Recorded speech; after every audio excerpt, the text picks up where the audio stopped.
Look who wants to be here with us today. Hi, beautiful. Look at how silky these leaves are, you guys. Oh, so gorgeous.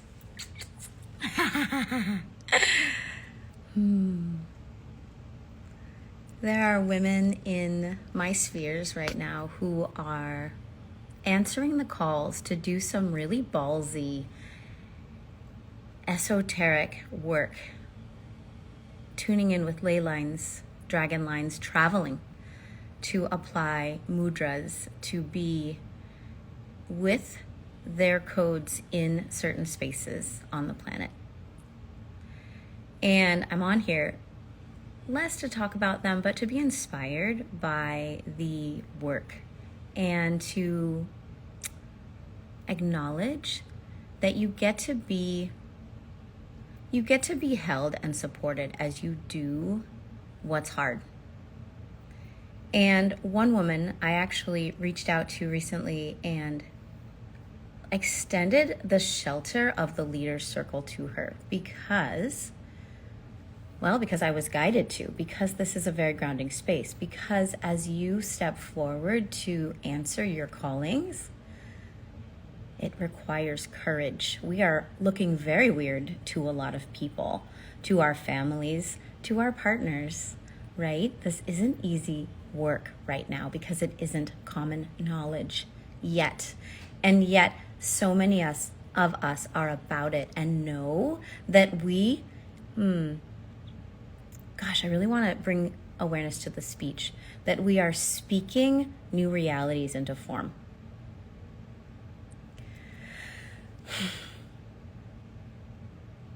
This leader's circle is less about what I'm bringing to you and more about what we are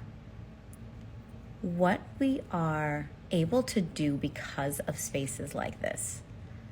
Reinforcing ourselves is what's happening in here. Refueling ourselves, taking shelter in the group. I mean, really. There's a clarifying that happens when we're in this space. There's a clarifying that happens when you speak your truth, when you share your insights. You're developing your channel, you're developing your clarity. This isn't easy work. You know, it takes bravery. We look funny from the outside eye, and yet our mission requires us to show up in these ways. So this is just a plug for you. You get to be reinforced. This is a space for growth, for development, for cleansing, for healing, for harmonizing, for really honing your channel, sharpening your craft, being seen, telling the fullness of your truth, sharing the completeness of your transmissions, not leaving anything out. That's my lesson right now. I'm really going to practice sharing the fullness of the transmission, despite how triggering and off-putting it might sound to some of my audience. There is so much pouring in on these union codes, on these relationship codes. I'm actually, it's edgy for me because I'm calling us women out on how we've been copping out on our own missions for centuries, for generations. You know, it's the norm to dedicate and devote yourself to your home life, to your partner, right? Oh, I can't go out and participate in the mainstream world affairs because I've got to cook dinner for my man. He needs me. He needs me. I'm only whining. Because it's both a cop-out and a codependency and a false trick, really, to keep the power of the clarity of our channel under wraps. Really. I don't know if it was planned. It doesn't matter, but we need to get about unwrapping it, right? Like, let's get us out. We are here to participate. And I'm just seeing the image of the bazaar in Morocco. And, the woman in this analogy I'm shown here pops out of her, little hovel, her little home, her little mole hole, just to go get the rice and the beans and the spices she needs, but only to return not to interact, not to share her radiance, not to be seen by others, not to interact to drop her wisdom and her knowledge, not to create, delicious new sparks of energy and creation with her sisters, with not to receive new knowledge and codes from the elders she might pass who are weaving their baskets on the side of the road, right? Not to assist whoever else might benefit from her presence. Just think about how in our day-to-day lives right now, I didn't expect to go here in this chat, but we're here. We are not fully showing up because we're in a partnership, right? Everything from not going out with your girlfriends to not assisting your neighbor because having your neighbor over would be an imposition because your partner isn't accustomed to you having an open door policy and having your neighbor over, right? Like, these are the ways we take ourselves out of the game. And yeah, this is a hard conversation to have, but we get to have it. We get to have it with ourselves. And I'm seeing this pattern. The most powerfully active women are often not partnered. And one of the reasons for that seems to be that they're free to be. They're free to participate. They're free to play. They're free to engage.